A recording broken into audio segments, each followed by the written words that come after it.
गांव से कुछ दूर एक पुराना हवेली हुआ करती थी, जिसे लोग अब भूतिया हवेली के नाम से जानते थे। उस हवेली में कोई जाने की हिम्मत नहीं करता था, क्योंकि कई साल पहले वहां एक परिवार रह रहा था जिसकी रातों रात मौत हो गई थी।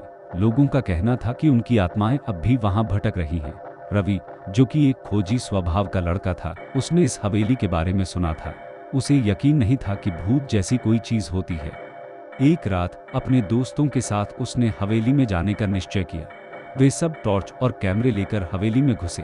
अंदर घुसते ही उन्हें कुछ अजीब सी ठंड महसूस होने लगी। जब वे हवेली के भीतर पहुंचे तो चारों ओर अजीब सी आवाजें सुनाई देने लगीं।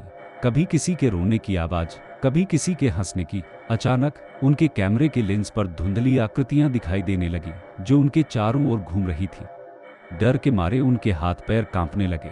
रवि ने हिम्मत करके एक कमरे में कदम रखा जहां से सबसे तेज आवाज आ रही थी। जैसे ही उसने दरवाजा खोला, एक अजीब सी परछाई उसकी ओर बढ़ने लगी। वह परछाई धीरे धीरे एक महिला के रूप में बदल गई, जिसकी आंखें लाल थीं और चेहरे पर भयानक गुस्सा था। वह चीखते हुए रवि की ओर झपटी और उसके पास आते ही गायब हो गई। उसके बाद हवेली में भयानक शांति छा गई। रवि और उसके दोस्त हवेली से भाग निकले, लेकिन उस दिन के बाद से रवि को रातों में वही आवाजें सुनाई देने लगीं। जब भी वह सोने की कोशिश करता, वही भूतिया महिला उसकी आंखों के सामने आ जाती।